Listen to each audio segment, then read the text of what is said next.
Et bonjour, nous, j'espère que vous allez bien. On se retrouve aujourd'hui dans une nouvelle vidéo où on va parler des casques, des fameux casques qui étaient. Attendez. Attendez. Je vois ce que vous voulez dire. Je pense que le son n'est pas bon. On va parler des casques, j'enlève celui-là, et c'est parti. Ouh, il faut que j'arrête d'essayer d'être drôle sur mes impros, moi. Je recommence. Bonjour à toutes et à tous. J'espère que vous allez bien. On se retrouve aujourd'hui dans une nouvelle vidéo sur la chaîne. Merci d'avoir cliqué et merci encore pour tout l'engouement que vous apportez à cette chaîne depuis plusieurs mois. C'est vraiment très gentil. J'ai des scores en flèche, en hausse. Et juste avant Noël, c'est super. Je prépare d'ailleurs une vidéo récapitulative de toute cette année à l'approche des fêtes. C'est ce que j'avais fait déjà l'année dernière.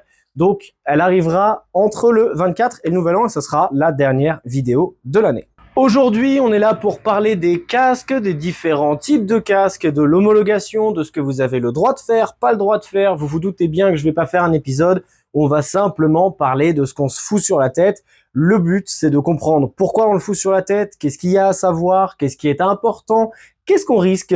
Et j'ai posé quelques questions loufoques, je me suis pas mal renseigné sur le code de la route et vous allez voir qu'il y a certaines choses qui sont, on va dire, aberrante, voilà, pour la plupart des gens, mais encore une fois, je garde tout ça pour la fin de la vidéo. Bon, histoire de commencer par le b.a-ba, vous vous doutez bien que l'équipement moto, qu'il soit obligatoire ou non, est normé. Si vous avez tické à équipement moto non obligatoire, on va y revenir, soyez un tout petit peu patient, je vous jure qu'on va y revenir. Donc bref, tout équipement pour rouler à moto, ou même la moto en elle-même, est homologué. Certains, c'est par des cycles d'homologation, comme j'en avais suffisamment parlé avec le contrôle technique et avec les normes, Euro 4, Euro 5, etc. Pour les casques, vous allez avoir globalement la même chose. Ça fonctionne aussi pour les gants, pour les chaussures, mais ici, on va s'intéresser essentiellement aux casques et ça tombe très bien parce que j'ai tout un panel de casques juste ici, de modèles, de constructeurs et de types différents dont on va pouvoir parler dans cette vidéo et on va commencer justement par le plus ancien. Le plus ancien que j'ai, c'est celui-ci, donc c'est un Bief, je sais même pas comment est-ce que vous prononcez la marque, à vrai dire, je ne la connais pas. Voilà, c'est une marque de casque, je pense plutôt ancien, celui-là doit dater des années 80, il a appartenu à mon paternel, et donc en fait tout ce qui va nous intéresser au niveau de l'homologation va se passer globalement au niveau des sangles, au niveau d'une petite étiquette. Celui-ci n'a aucune étiquette, donc celui-ci n'est plus homologué à la route. Premier indice, un casque trop vieux, et on verra après pourquoi, n'est plus homologué. Et celui-là est tellement vieux que les homologations n'existaient pas. Mais on va le garder là parce que je vais quand même en avoir besoin juste après dans d'autres exemples.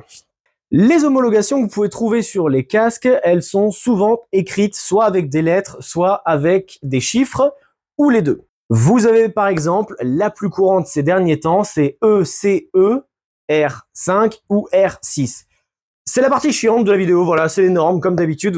Je fais toujours un petit point norme et après on s'amuse un peu plus. Vous allez voir, la fin devrait être un peu plus rigolote. On va dire que je me lâche, voilà. Mais effectivement, les normes ECE, R5, R6, ça c'est pour les casques que vous pouvez retrouver de manière européenne. Mais c'est pas tout, parce que ça serait bien évidemment trop simple. J'ai pris donc mon casque personnel, celui-ci, que j'avais sur la tête en tout début de vidéo, et quand je regarde, et je vous ferai un gros plan tout à l'heure, quand je regarde au niveau de la jugulaire, je n'ai pas ce type de nomenclature. J'ai simplement en type de nomenclature un E11, donc le E c'est pour la certification, et le 11 c'est pour le pays qui l'a homologué. C'est valable dans toute l'Union européenne et je crois que E11 c'est genre Angleterre ou au Royaume-Uni. Il y a l'un des deux, je crois. Je vous fais un gros plan. Donc vous prenez le casque hop par en dessous et vous allez chercher au niveau des jugulaires une étiquette et en l'occurrence, vous le voyez, elle est juste là. Alors je ne sais pas si vous arriverez à lire ce qu'il y a écrit, mais en tout cas il y a bien écrit E11. Alors c'est à l'envers peut-être.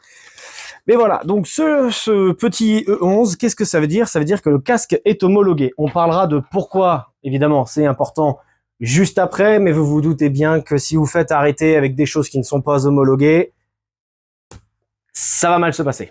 C'est pas tout. Il existe aussi d'autres homologations. Vous savez que les Japonais ont une grosse histoire de la moto, pas seulement en tant que constructeur moto, mais aussi en équipementier et en protection pilote. Et donc, eux, pour l'homologation, ils vont plutôt avoir un JIS. À confirmer que vous puissiez rouler avec un casque homologué Japon, en France et en Europe. Ça, pour le coup, c'était un peu trop pointu et surtout, on s'éloignait du sujet de la vidéo. On n'était pas là pour les homologations à proprement parler. Et vous pouvez aussi retrouver du DOT ou DOT pour les casques allemands. Voilà, ça y est, on arrête de parler réglementation, j'en ai déjà marre, j'ai de l'urticaire. On s'arrête. La durée de vie d'un casque maintenant, comme j'ai pu vous en démontrer l'exemple avec le Bieffet ou le Bief, je sais vraiment pas comment l'appeler, lui, il est juste trop vieux, c'est-à-dire qu'il n'a même pas l'homologation. Quand est-ce qu'il faut arrêter de rouler un casque et pourquoi? Si vous êtes jeune permis, cette vidéo va peut-être vous aider, surtout dans les choses les plus absurdes, donc suivez bien. On considère qu'un casque doit se changer tous les 5 ans. Voilà, ça reste quand même le plus courant. On considère qu'un casque, au bout de 5 ans, il s'use. Vous savez qu'un casque, c'est composé de plein de parties. Vous avez évidemment la coque extérieure, vous avez les espèces de mousse, comment est-ce qu'on pourrait appeler ça, en polystyrène. Voilà, je vais essayer de grossir le trait pour que tout le monde comprenne. Et enfin, vous avez les mousses qui vont être directement contre votre joue. Tout ça va travailler avec le temps, la transpiration, le froid, l'humidité, bref. On considère qu'il perd des capacités maximales de sa protection au bout de 5 ans. Et donc, on vous demande de le changer tous les 5 ans. Donc, par exemple, je vais essayer de reprendre ce casque-là qui est quand même, je pense, le plus ouvert, donc le plus facile. Vous allez avoir des mousses juste ici, hein, qui sont toutes mousses, toutes molles. Et si vous regardez bien, alors c'est compliqué de vous montrer, encore une fois, mais hop, là, ici, j'ai une espèce de polystyrène avant d'accéder à la coque en plastique à l'extérieur. Justement, on va continuer d'en parler de tout ça. Et là, comme pour le cheval, on considère aussi que si le casque tombe, même d'une petite hauteur, c'est à la poubelle. Ça paraît vraiment énervant et mon premier casque est tombé, je l'ai pas pour autant jeté, j'ai continué à rouler avec et c'est surtout après que j'ai compris pourquoi. À l'extérieur, on ne voit globalement rien. Il n'y a pas de déformation visible, il y a juste peut-être une petite rayure, un petit impact. Mais ce qui s'est passé dedans, c'est ça qui est très important. Surtout lorsque vous avez un casque en carbone. Vous le savez peut-être, le carbone, c'est un matériau qui est très dur, mais à la fois très cassant. On n'est pas encore sur du diamant, ça reste quand même très cassant. Et en fait, le carbone offre une protection optimale, c'est vraiment très dur, mais s'il a déjà eu une micro-fissure, s'il a déjà eu un micro-impact, tout le carbone à l'intérieur s'est déjà fracturé, a déjà explosé, et au final, sur un choc de plus, il ne protégera rien du tout. Donc c'est pour ça qu'on dit, et c'est vrai que cette règle-là, elle fait quand même vraiment mal aux fesses, mais il s'agit quand même de protéger l'organe le plus important du corps humain. S'il tombe, faut le remplacer. Donc bien choisir son casque, là encore, ça fait, je trouve, toute la différence. Ça sert à rien de mettre 800 € dans un casque de piste si vous êtes jeune conducteur et que vous ne faites pas de piste. Mais on va en parler, justement, c'est la suite. Si je parle du coup d'un casque comme celui-ci, qui était le casque premier prix que j'avais acheté, donc on était sur une centaine d'euros je crois à la base, ça va nous permettre de prendre une bonne base pour faire le tour, parler de ce qui est obligatoire sur un casque. Pour ces types de casques en tout cas, la visière est obligatoire. Si vous faites arrêter sans visière, vous pouvez avoir des carabistouilles. Ensuite, dans l'obligation, vous êtes obligé d'avoir ces fameux réfléchissants au nombre de 4 ou 5, ça va dépendre le casque, toujours visible, surtout si vous avez un casque modulable. Là encore, on va y revenir. Vous avez également donc les mentonnières ou les sangles qui ont différents types d'attaches. Moi, je les appelle type roller ou type ceinture. Je ne sais pas si vous avez déjà compris ce que je voulais dire, mais du coup, vous avez les attaches comme celle-ci où c'est juste des dents. Normalement, vous les entendez cliquer et on peut les relâcher avec une pression. Donc ça va être les attaches de type roller, comme je les appelle personnellement. Et sinon, vous allez avoir un autre type d'attache, donc comme celle-ci, où là, ça va être un système de double anneau. Vous allez voir, donc là, dans chacun de mes doigts, j'ai un anneau. Et en fait, il suffit de faire passer la sangle un coup ici, un coup là. Je serre, et voilà. Et donc ça, c'est un serrage à l'anneau. À savoir, petite parenthèse comme ça, si jamais vous allez faire de la piste, du circuit, que ce soit voiture, moto et certains kartings, ils vous obligeront à avoir une fermeture de votre casque en type anneau, ceinture, appelez ça comme vous voulez. Donc ça correspond déjà à une différence parmi les différents casques. Mais c'est pas fini, croyez-moi. J'en profite du coup pour faire un tout petit crochet sur les choses qui sont obligatoires à moto et que peut-être vous ne savez pas. Alors du coup, ça peut être toujours intéressant d'avoir ce genre de rappel. À moto, on est considéré comme un véhicule, donc comme tout véhicule, on est censé avoir un gilet jaune de manière obligatoire. Voilà, ça, il y a peu de gens qui le savent. Il y a de moins en moins de constructeurs dans lesquels on a la place de mettre un gilet jaune sous la selle, quand on voit qu'on n'a même plus la place de mettre un U, mais légalement, pour le code de la route, vous êtes obligé d'avoir un gilet jaune. C'est déjà bien, vous n'êtes pas obligé d'en avoir un pour le conducteur et un pour le passager. Le passager, dans l'histoire, c'est moins grave, mais effectivement, le gilet jaune ou le high vis, comme ils l'appellent maintenant apparemment au permis, ce fameux gilet jaune est obligatoire dans la moto. Bon, comment évoquer les types de casques sans parler du casque le plus courant, le plus connu, le plus vendu, c'est-à-dire le casque intégral. Celui-ci, le casque dont la seule pièce movible est la visière. Et celle-ci est tellement ancienne qu'il n'y a pas d'anti-buée et tout. Enfin, vraiment, c'est intéressant.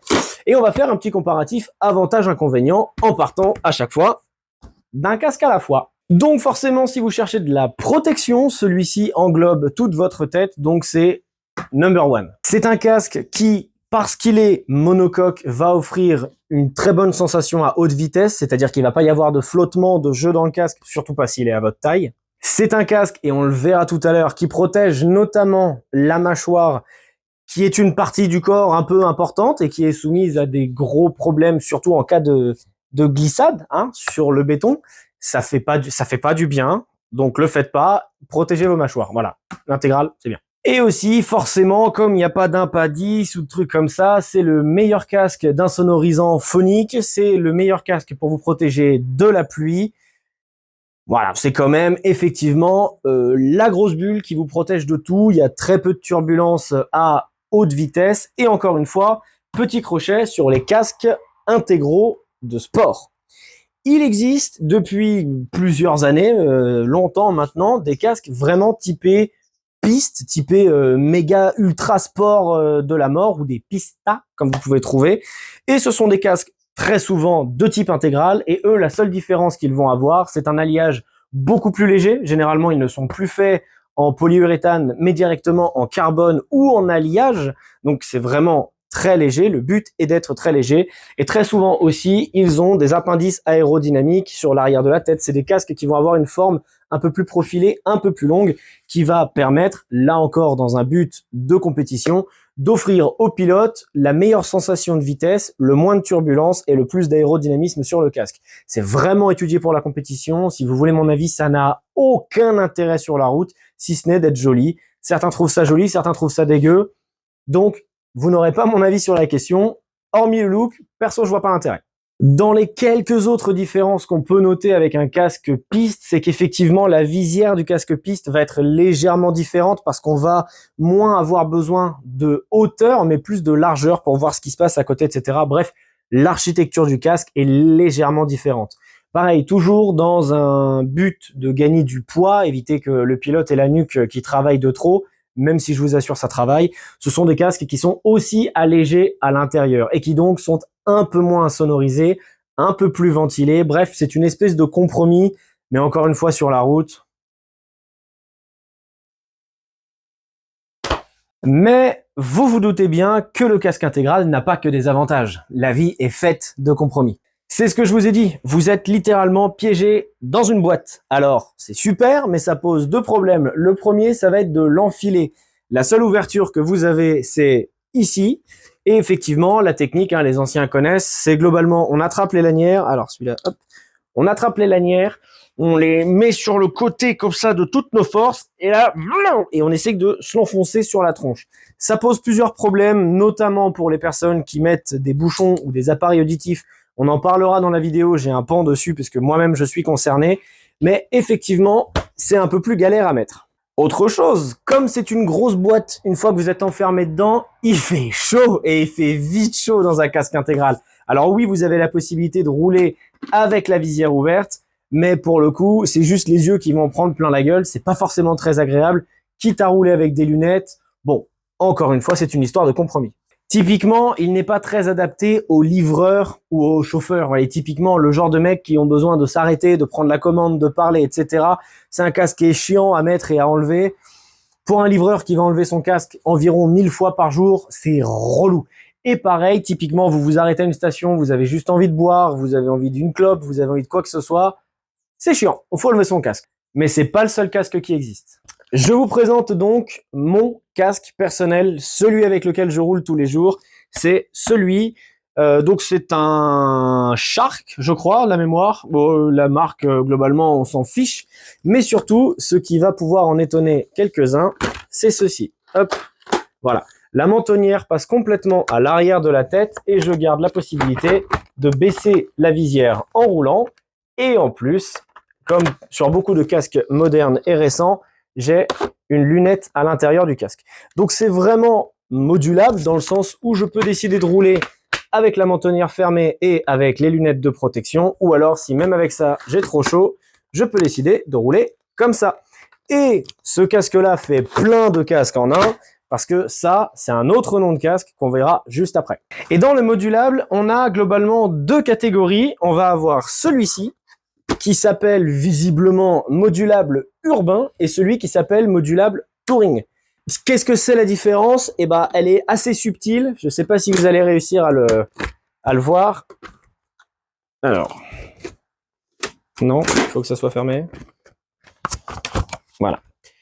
Voilà. Ça, du coup, c'est mon casque. Alors, celui-là, du coup, je vous dis, c'est le premier casque avec lequel j'ai roulé. Donc, j'avais déjà l'écran solaire à l'intérieur. Et ça, c'est vraiment une option qui est absolument géniale. Mais voilà, ça, c'est à peu près appelé, considéré comme un modulable urbain. Et ça, c'est plutôt considéré et appelé comme un modulable touring. Je vous explique la différence dans un instant. Déjà, vous voyez une grosse différence sur l'endroit où la mentonnière est arrivée par rapport à ces deux casques-là. Et en fait, vous avez compris. C'est-à-dire que ces deux casques n'ont pas du tout la même homologation. Ce casque-là, typiquement, vous pouvez ouvrir la mentonnière, mais techniquement, vous n'avez pas le droit de rouler avec la mentonnière ouverte.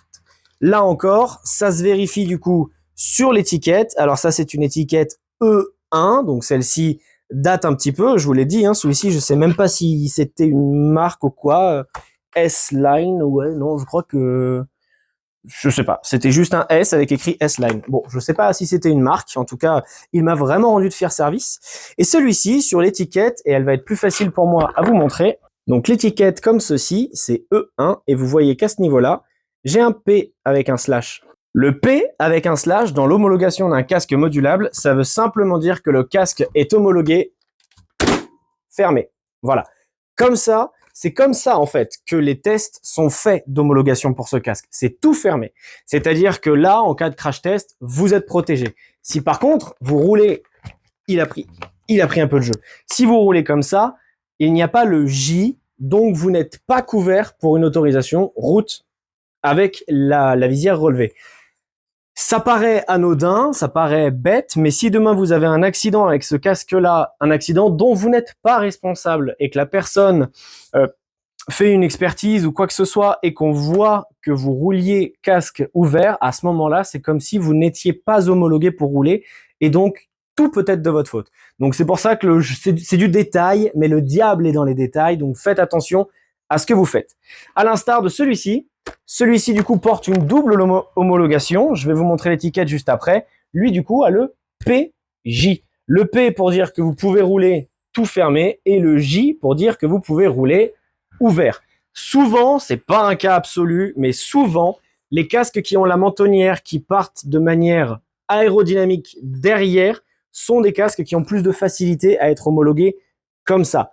Par contre, on est bien d'accord que l'inconvénient d'un casque comme ça, c'est que une fois qu'il est mis et une fois que vous avez retiré la mentonnière, là, mon menton n'est pas des masses protégées. Effectivement, les mousses vont descendre assez bas, mais mon menton n'est pas tout à fait protégé. Donc, certes, il est homologué pour rouler tel quel, mais si c'est la sécurité absolue qui prône pour vous, il faudra rouler comme ça.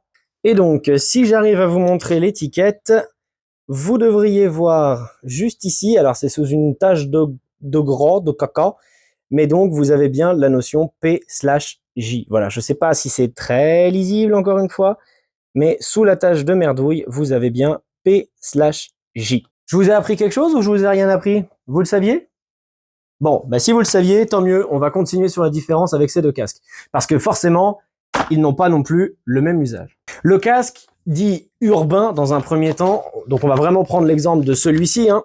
Voilà, ce sont des casques qui globalement valent moins cher. Ce sont des casques avec une petite isolation phonique, c'est-à-dire que même fermé, vous allez entendre un bruit de vent monstrueux, ce qui s'explique de façon tout à fait normale, parce qu'en fait le casque est fendu ici pour l'ouverture de la mentonnière.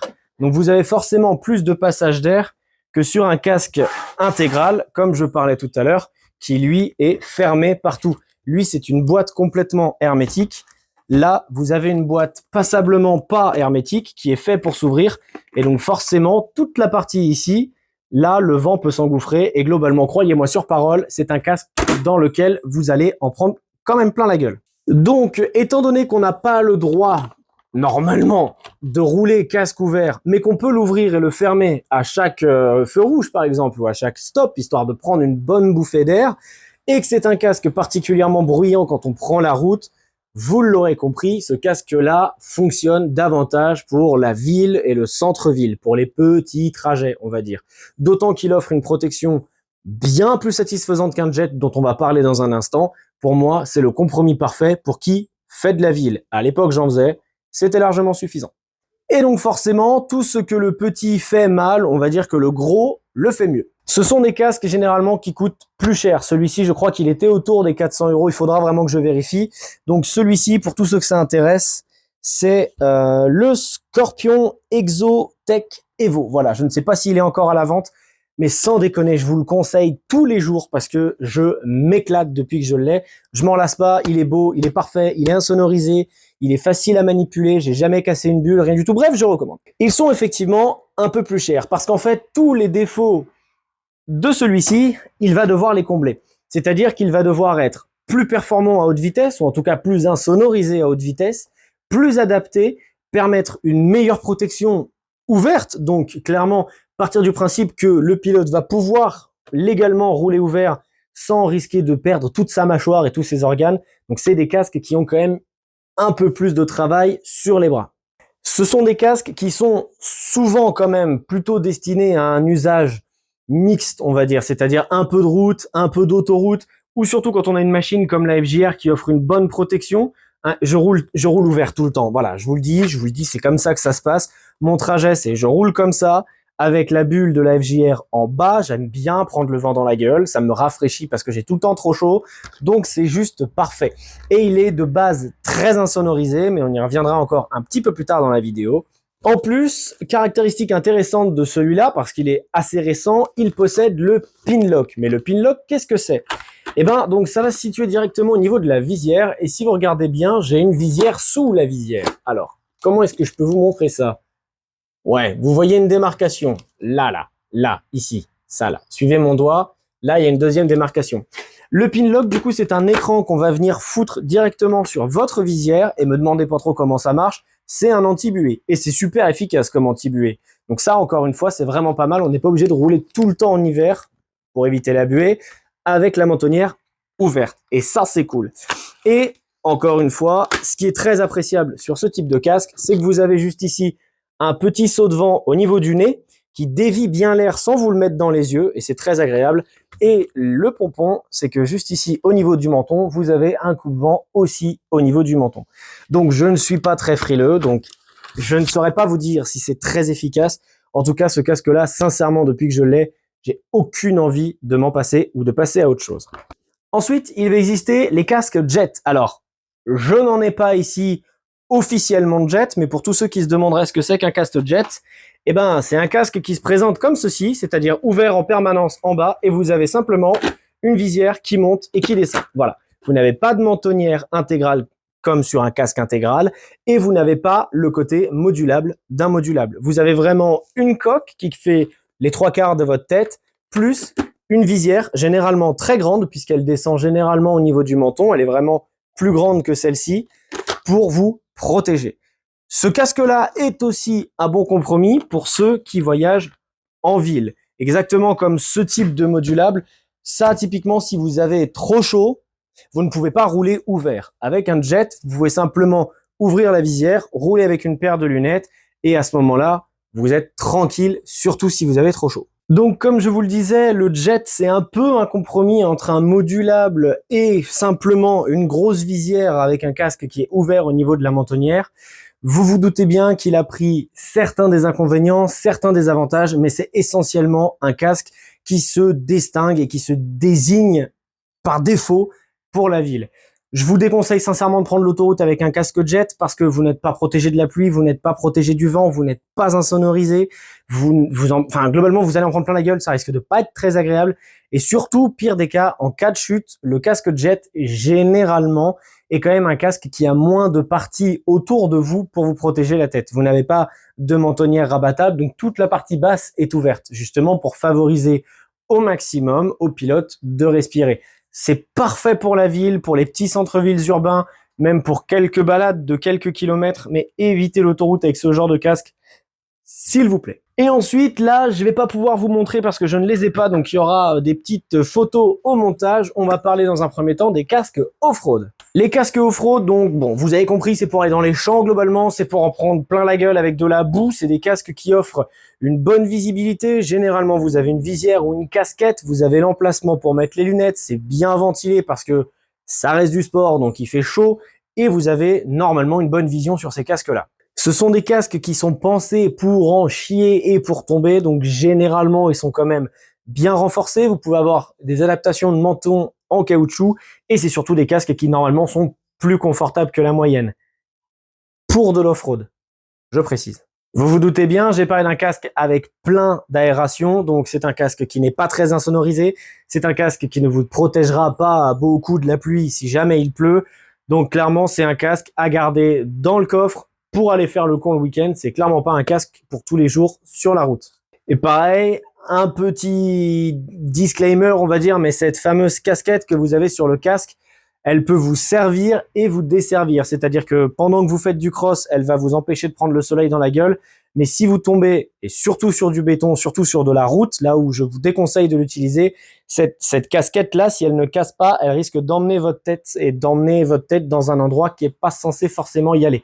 Donc ça serait bête d'avoir un casque, d'être protégé par ce casque, et que la casquette, elle vous emmène la tête de l'autre côté du dos, quoi. Mais bon, ne parlons pas de ça. Et ensuite, un type de casque que je ne connaissais pas, visiblement, c'est les casques Dual Sport ou Crossover. Et si j'ai bien tout compris, c'est un casque qui est mieux que le cross pour faire de la route et moins bien qu'un intégral pour faire de la route. C'est un peu le mélange des deux, c'est-à-dire que si le casque cross est déconseillé sur la route, le crossover, a priori, a été étudié pour faire de la route. Il serait quand même plutôt orienté route que terre, mais il est parfait des avis que j'ai pu en lire. A priori, c'est le compromis parfait pour les gens qui veulent faire un peu des deux. Vous vous doutez quand même qu'il est moins silencieux qu'un intégral, que la protection est moins terrible, il n'y a pas d'aérodynamisme. Bon, c'est pas le top, mais c'est loin d'être le pire. Et du coup, en parlant de pire, comme vous pouvez le voir, j'ai déjà quelques casques à côté de moi, donc j'ai déjà eu l'occasion de faire différents choix, différentes marques même. Comment est-ce qu'on choisit son casque? Y a-t-il des mauvais choix? Y a-t-il des marques à éviter, des modèles à éviter? Allons-y. Alors, je sais que ça peut paraître débile, mais les motards, dans la grande majorité, sont des fashionistas. Nous sommes des fashionistas, nous sommes des victimes de la mode. Et ce casque-là, je l'ai pris avant de l'essayer parce que je le trouvais très beau. Voilà, et qu'il allait bien avec ma moto. Vous foutez pas de ma gueule, je sais que beaucoup de motards accepteront ce discours-là. Ensuite, souvent quand on choisit un casque, on a déjà entendu parler d'une marque. On a déjà un tonton, un oncle qui nous dit « Ah moi je roule que en Shoei, ah moi je roule que en ça, ah moi je roule que en ça, essaye ça, tu vas voir, c'est super, c'est génial, Scorpion, essaye, c'est super, Shark, machin. » Tout le monde a une marque de prédilection. Le mieux, bon, vous pouvez essayer d'aller vers la marque que les gens vous préconisent, pourquoi pas. Le mieux, c'est d'essayer de voir avec votre budget, parce que entre un Shoei et un Shark, on s'entend. Mais encore une fois, la marque peut avoir son importance. Typiquement, je vais vous donner là encore l'une de mes anecdotes. Vous savez que j'aime bien le faire et a priori, vous aimez bien les écouter. Ce casque-là, c'est le premier casque que j'ai eu vraiment de manière sérieuse quand j'ai commencé à rouler. C'est un casque intégral de la marque Shark. Il est en carbone, il est génial. 2 petits appendices aéro derrière. Et pour le coup, j'y croyais pas, mais ça a réellement un impact. C'est-à-dire que quand je commençais à baisser la tête, je sentais le casque s'alléger complètement et devenir vraiment hyper léger. C'était hyper apaisant. J'avais aussi déjà à l'époque un écran fumé intégral. Donc ce casque-là, croyez-moi, je l'ai porté sur la tête quelques heures. Mais je suis vite revenu fâché et fatigué parce que sur ce casque-là, j'ai eu un problème de platine qui a été pris en charge par le constructeur, mais ça n'a rien changé. C'est-à-dire que quand je levais ma visière, un coup sur deux, elle cassait. Mais elle cassait sec et net. Donc j'ai cassé 4 visières en un an, ça m'a saoulé et du coup j'ai décidé de changer. Pas parce que le casque était pas bien, parce que honnêtement c'est un super produit, mais malheureusement ce défaut de visière c'était vraiment de la merde. Et a priori de ce que j'ai vu sur les Shark des autres générations, ils l'ont changé. Celui-ci, je sais pas quel modèle c'est, je sais pas si ça va être écrit sur la lanière parce que elle a un peu travaillé. X85, je sais pas si c'est un modèle, mais bon, bref, peu importe. En tout cas, c'est une super marque, c'est une marque qui me taillait très bien à la tête, mais ça n'a pas suffi. Et justement, la taille à la tête, c'est important. Vous allez voir que sur certaines marques, vous faites du M, certains vous faites du S, certains vous faites du XS, et vous vous dites, mais qu'est-ce que c'est que cette merde?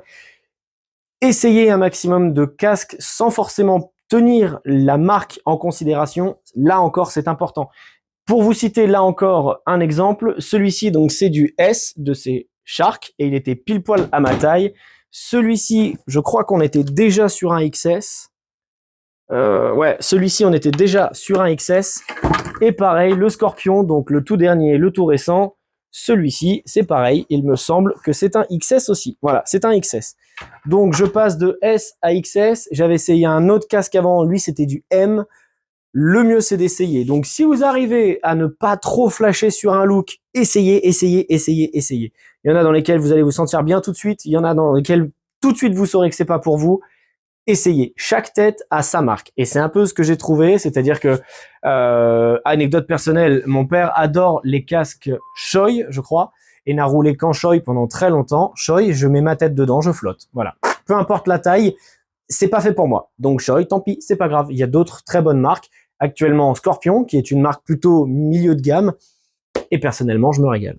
Le modèle du casque, ça aussi c'est très important lorsque vous allez le choisir. Si vous allez faire de petits trajets en ville, est-ce que vous avez réellement besoin d'un intégral? Est-ce que vaudrait pas prioriser un modulable ou complètement un jet?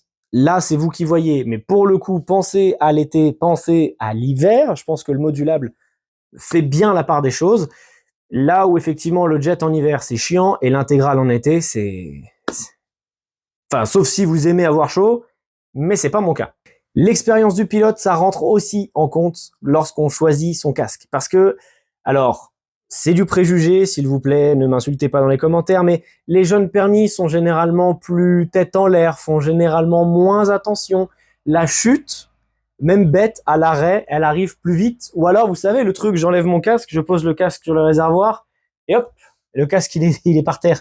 Bon, bah là, techniquement, il faut le changer, il faut le remplacer. Et donc, si vous vous êtes fait plaisir, vous avez mis 1500 balles dans un casque en carbone, ça fait chier de devoir le changer parce qu'il est tombé du réservoir. Donc voilà, encore une fois, en fonction de votre confiance en vous, n'allez pas chercher un casque trop cher et qui serait trop risqué de le faire tomber bêtement. Voilà, mais ça, encore une fois, c'est vous qui voyez.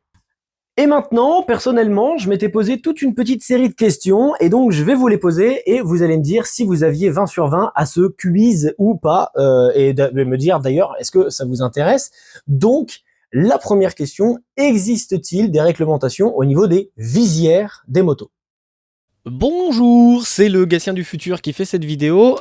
J'ai eu un problème son au niveau de la réponse à cette question. Alors, existe-t-il des réglementations au niveau de la visière de votre moto? La réponse est évidemment oui, tout est normé. Enfin, pas tout, mais une grande partie des choses sont normées. Donc la visière, elle aussi, doit correspondre à une certaine homologation, généralement avec un petit E. C'est-à-dire du coup que cette homologation E ou ECE, elle est encore obligatoire sur votre visière, mais c'est pas la seule chose qui rentre en compte. Vous allez aussi avoir un problème si votre visière est uniquement teintée. Je vous ai parlé tout à l'heure d'avoir l'écran à l'intérieur, donc qui est souvent un écran solaire, mais si la visière est teintée aussi, en théorie, vous n'avez pas le droit de rouler la nuit avec un écran teinté. C'est-à-dire qu'il vous faut forcément, légalement sur votre casque, une visière au moins transparente. Et forcément, c'est la même chose pour les visières en iridium. En ce qui concerne les visières trop teintées, trop fumées, ou avec un effet réfléchissant, ou des visières qui sont non homologuées, bon bah là, forcément, vous vous en doutez, c'est pas légal. Qu'est-ce qu'on risque? Eh ben, comme pour la non-homologation du casque, c'est-à-dire une amende de 135 € et un retrait de 3 points sur le permis. L'autre problème, c'est si par exemple, comme pour mon casque, la visière et l'écran solaire sont teintés, techniquement sur mon casque, je n'ai pas de visière claire, on va dire, de visière transparente. Donc, officiellement, la nuit, mon casque n'est pas homologué. Et vous pouvez vous poser la question, d'accord, j'enlève la visière, ou en tout cas je la relève, et je roule avec des lunettes, comme c'est souvent le cas, soit des lunettes solaires, soit, en l'occurrence pour un roulage de nuit, des lunettes transparentes, comme des lunettes de tir par exemple, c'est ce que j'utilise. Et bien en fait, c'est pas homologué non plus, c'est-à-dire que si je me fais arrêter, je peux me faire plomber, parce que l'homologation du casque en lui-même n'est pas respectée. Les lunettes sont un élément extérieur, et mon casque aujourd'hui ne correspond pas à son homologation. Donc il faudrait en théorie que j'ai sur moi en permanence la deuxième visière et que j'interchange dès que la nuit tombe. Je vous laisse savoir si je vais le faire ou pas. À propos des motifs ou des stickers sur votre casque, parce qu'après tout, un casque, c'est un bel objet de décoration. Certaines personnes font de l'aérographe. Qu'est-ce qui est interdit? Qu'est-ce qui est autorisé? Est-ce qu'on peut tout faire? Bah, j'ai envie de vous dire, dans les grandes lignes, oui. Vous pouvez faire, et c'est assez rare en France pour pouvoir le notifier, vous pouvez tout faire sur votre casque. Vous pouvez lui donner la livrée que vous voulez, la couleur que vous voulez. Il y a seulement 2 choses qui vont rentrer dans les exigences. Il faut garder ces fameux stickers lumineux qui sont plutôt disgracieux. Alors, à savoir, je crois que, ouais, voilà, c'est ça. Celui-ci, et j'ai eu beaucoup de chance, j'ai réussi à trouver des stickers là, ceux-là sont foncés. Alors, ils sont pas tout à fait noirs, ils sont réfléchissants. C'est du légal, hein. J'ai acheté ça au magasin, tout c'est légal, j'ai posé la question exprès, hein. Mais par rapport à ces stickers-là, qui sont quand même blancs et vraiment vilains, le fait de les avoir noirs, c'est quand même un peu plus joli. Donc, on arrive à avoir des trucs pas trop moches. Donc tant que les stickers sont visibles et ne sont pas couverts et sont au bon endroit, et que la plaque ou en tout cas l'étiquette qui permet d'identifier votre casque est visible, vous pouvez faire de l'aérographe autant que vous voulez dessus, c'est pas un problème. On va parler maintenant d'un autre sujet qui vous intéresse pas mal d'ailleurs, parce que je filme certains essais moto et souvent on me dit que le son est dégueulasse, la caméra tremble, etc. L'angle de caméra, je le sais. Justement, comment est-ce qu'on fait pour avoir une caméra sur son casque sans forcément que ça soit illégal? Parce que vous imaginez bien que si je prends mon casque, que je fais des trous dedans, c'est pas tout à fait prévu pour, donc là l'homologation, c'est terminé, pipo, ciao. Donc comment est-ce qu'on fait, et est-ce que les motards ont le droit de mettre une caméra sur leur casque? Oui, à condition qu'ils ne percent pas le casque, à condition qu'ils ne déforment pas le casque ou qu'ils n'empêchent pas certains éléments. Par exemple, si ça doit passer et empêcher que le casque se ferme, bah vous vous doutez bien que ça, c'est non.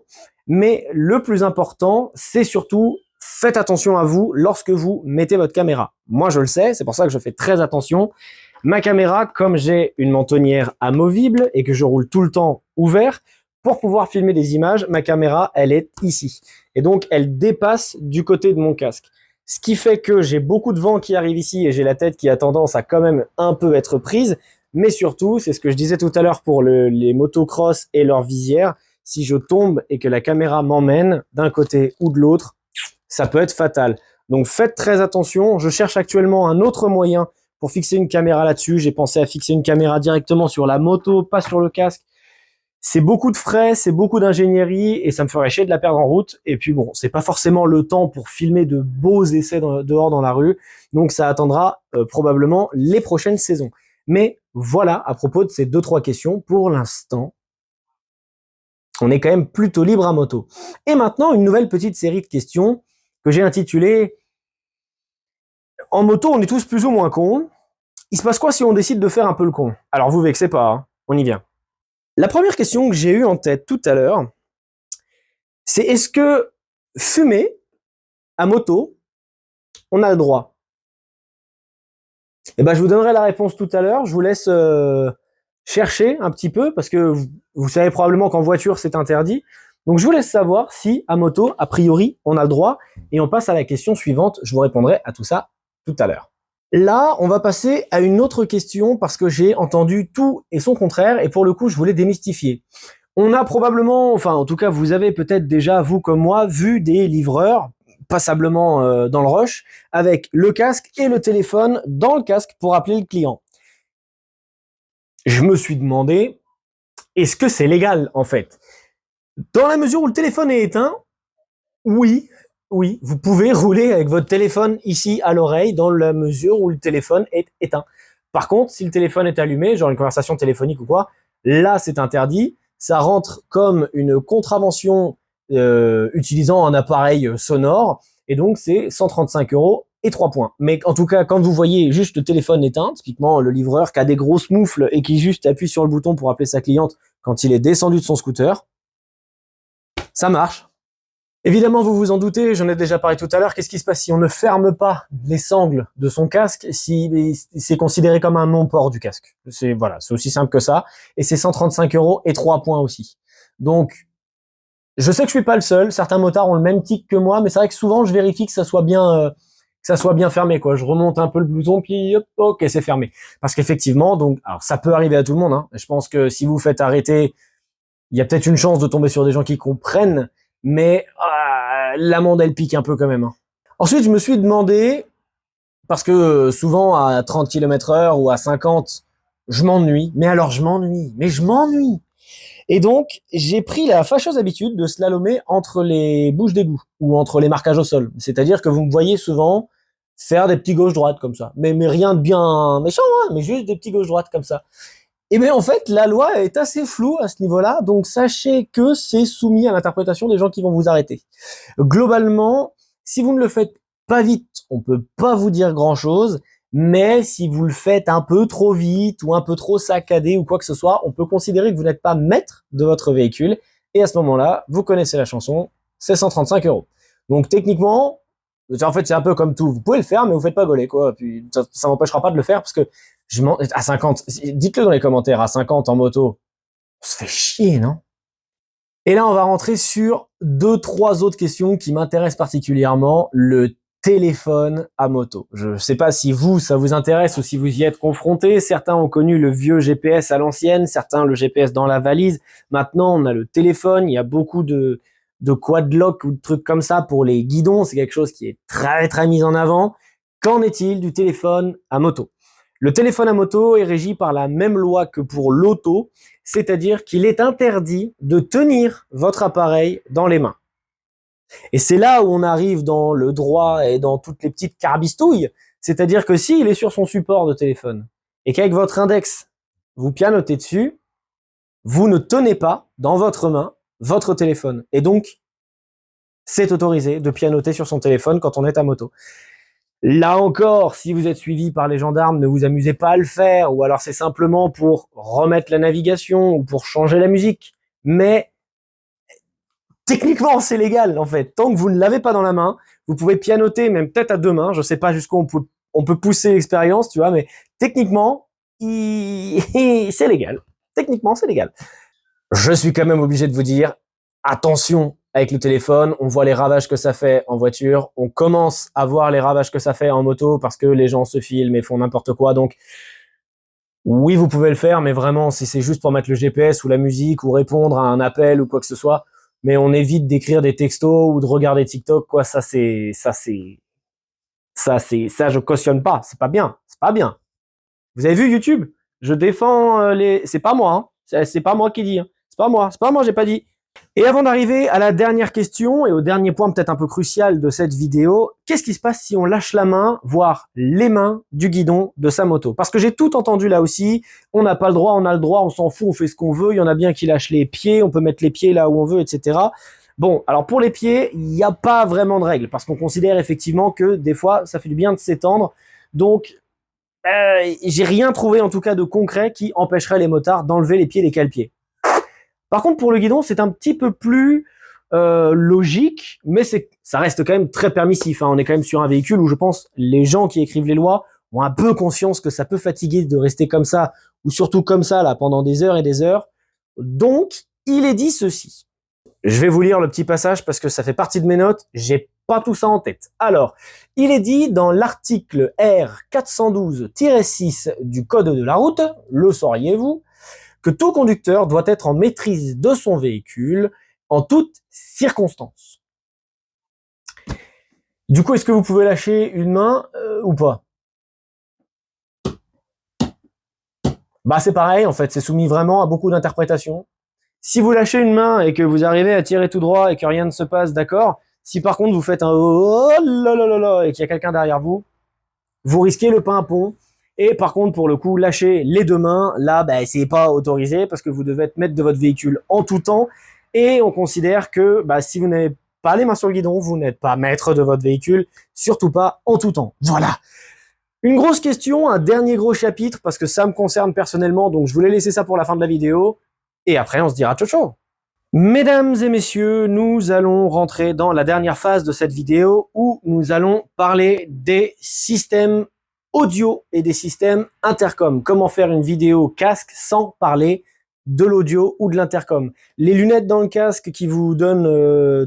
je vais pas encore essayer, je me suis pas renseigné, c'est trop neuf. On verra ça plus tard.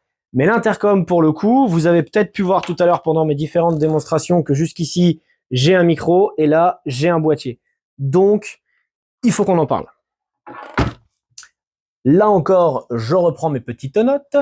Depuis 2015, le port de tout dispositif volumineux est interdit par ce fameux article R412-6-1 du Code de la route. Donc, les écouteurs, les oreillettes et les casques audio.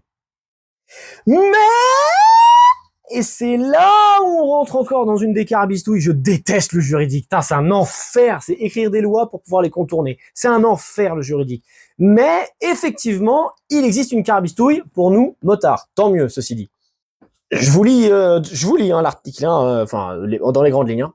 Donc, tout dispositif intégré au casque, qu'il soit Bluetooth, kit Bluetooth, intercom sans insert intra-auriculaire, peut être autorisé. Haha. À condition toutefois, et là encore on est soumis à interprétation, que cela ne vous coupe pas du monde extérieur, donc en gros que ce soit pas trop bruyant, et que ça reste conforme, c'est-à-dire une installation propre, type origine. Donc il faut faire attention au volume, il faut faire attention à comment vous le manipulez pendant la route, et il faut faire attention à la sécurité. Mais pour répondre à la grande question que beaucoup de motards se posent aujourd'hui, et se posent de plus en plus à juste titre, est-ce que vous pouvez, vous, mettre un intercom dans le casque et rester totalement légal? Oui, vous avez le droit d'écouter votre musique à moto. C'est fini les enceintes de kéké là pour faire partager votre musique à la terre entière. C'est fini. Vous pouvez mettre un petit dispositif et vous pouvez avoir de la musique dans votre casque. La seule condition, c'est important, c'est que ce soit un dispositif type enceinte, c'est-à-dire des espèces de patins que vous collez sur l'intérieur du casque, rien d'intra-auriculaire. Ça, c'est comme en voiture, le kit main libre est formellement interdit. C'est-à-dire que si vous avez votre téléphone, vous n'avez plus de batterie dans l'intercom, vous branchez sur votre téléphone un kit main libre, là, vous allez vous faire déchirer. Là, par contre, ils rigoleront zéro. Mais de la musique dans l'intercom, tant qu'elle n'est pas jugée trop forte, en gros, tant que vous arrivez à entendre la sirène de pompier, c'est bon. Et ça, du coup, je sais pas jusqu'à quand ça va durer parce que je suis persuadé qu'ils vont finir par nous l'enlever. Donc, il va falloir en profiter. Ce qui veut dire aussi, et c'est là, du coup, où c'est assez étonnant, c'est que vous pouvez passer vos appels. Et ça me perturbe un peu plus parce que du coup, c'est pas logique par rapport à la voiture. La voiture, le kit main libre est interdit, le kit main libre à moto est interdit, mais là, les enceintes à proximité de la tête, en voiture, vous n'avez pas d'enceinte comme ça à proximité de la tête, quoi. Vous avez quand même un peu plus de bruit autour de vous dans l'habitacle. Mais là, à moto, vous pouvez avoir votre GPS dans les oreilles, avoir votre musique dans les oreilles ou avoir un appel dans vos oreilles. C'est légal à partir du moment où ce n'est pas un dispositif intra-auriculaire. C'est visiblement la seule chose qui l'interdit. Là encore, comme c'est assez flou, faites quand même attention, soyez intelligent, mais c'est pas tout à fait ça que je devrais dire, parce que j'ai aucun doute là-dessus. Mais c'est juste que, en cas d'expertise, s'ils jugent que votre son était trop fort et que c'est pour ça que vous n'avez pas entendu la vieille, l'ambulance, le bus, le truc, le machin, ils peuvent vous le mettre sur la gueule. Donc ça reste des choses qui sont à interpréter, ça reste des zones de flou dans la loi, donc méfiance. Mais a priori, pourquoi pas. Et alors là, je crois que c'est la question qu'on m'a le plus posée, alors pas sur YouTube, mais au travail ou quoi que ce soit, parce que je suis personnellement handicapé des oreilles. Voilà, j'ai perdu beaucoup d'auditions suite à un accident dans ma vie passée et je protège mes oreilles systématiquement avec des bouchons, avec des casques anti-bruit, j'en ai 4 là-haut. Enfin bref, je protège tout le temps mon audition. Et beaucoup de gens m'ont dit, en me voyant m'équiper, mettre des bouchons avant de mettre le casque. Oh là là, mais oh là là, mais qu'est-ce que tu fais? Mais c'est complètement interdit. Mais les bouchons sous le casque, mais ça va pas. Tu vas pas entendre les gens et tout.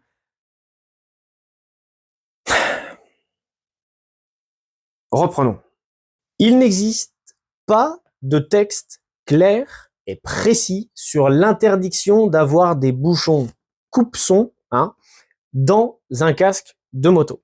Exactement comme pour la musique, en cas d'accident, on va pouvoir dire, ou en tout cas on va pouvoir essayer de vous faire porter le fait que vous n'étiez pas attentif, que vous étiez trop coupé du monde. Ça, effectivement, c'est à défendre.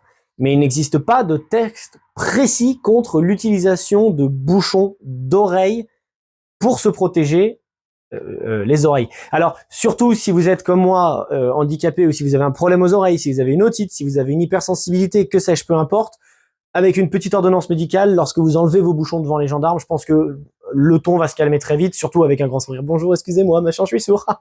Ça devrait bien se passer. Mais effectivement, vous pouvez faire le combo bouchon d'oreille, musique, moto. Et c'est ce que je fais tous les jours quand je vais travailler et c'est totalement légal. Ceci dit, il faut aussi faire attention. Il existe globalement 3 types de bouchons dont on va parler parce que tous n'ont pas le même impact, surtout lors d'un contrôle. Dans les 3 types de bouchons, le tout premier, c'est le bouchon mousse, on va dire, c'est la boule qui est de base, c'est-à-dire le truc que vous mâchouillez, foutez dedans, ça regonfle dedans. Ça offre la meilleure couverture possible. On est de l'ordre de plus 30, moins 30, moins 50 décibels, je crois, quelque chose comme ça. Donc c'est vraiment des bouchons qui sont là pour vous couper du monde extérieur. C'est des bouchons qu'on utilise en usine, c'est des bouchons qu'on utilise dans des atmosphères où il y a beaucoup de bruit, les aéroports par exemple, quand on n'a pas le casque. Donc cela, effectivement, à moins d'avoir un handicap et de pouvoir justifier de protéger autant ses oreilles, est-ce que c'est nécessaire déjà pour vous? Ensuite, il va y avoir un deuxième type de bouchon, ça va être les bouchons moulés sur mesure. Vous pouvez tout à fait faire mouler ça, il existe des kits d'ailleurs sur Amazon.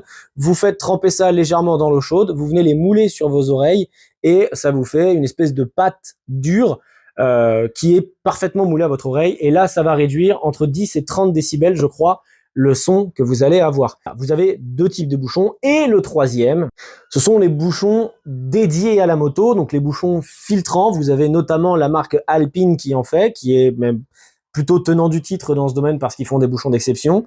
Ils ont toujours été calés en son de toute façon. Et effectivement, Alpine, ce sont des bouchons qui vont être plus petits, plus discrets, mais qui vont avoir un pouvoir couvrant impeccable, peut-être du même niveau que des moulés, sans l'inconvénient du moulé. Maintenant, j'ai roulé avec les 3 et si vous voulez mon retour d'expérience, je vous le donne sans problème. Les bouchons filtrants, adaptés moto, on va dire, généralement sont trop petits. Donc en fait, j'ai du mal à aller les chercher au fond de mon oreille. Souvent, ils partent vraiment loin et j'ai du mal à les reprendre, ce qui est relou. Et je trouve que leur capacité filtrante n'est pas assez, honnêtement, surtout quand je roule vite, ou que je fais beaucoup d'autoroute, je trouve que ça ne filtre pas assez. Ensuite, les bouchons moulés, effectivement, eux, ils sont tip top, j'ai rien à dire. Le seul truc, c'est que comme c'est fait en pâte, parce que je l'ai pas fait directement chez un professionnel, j'avais pas l'argent, c'est une pâte qui a fini par se redurcir et donc avec le casque qui porte un peu sur la tête, au bout de plusieurs heures de conduite, ça finit par faire vraiment mal aux oreilles. Donc, faire une pause, enlever les bouchons, laisser les oreilles respirer, c'est chiant et j'ai pas vraiment envie de ça. Ma solution personnelle, c'est vraiment les bouchons en mousse parce que ça me couvre complètement du bruit du vent et paradoxalement, ça va filtrer certaines gammes de fréquences. C'est-à-dire que je n'ai plus le bruit du vent, mais j'entends mieux le bruit du moteur.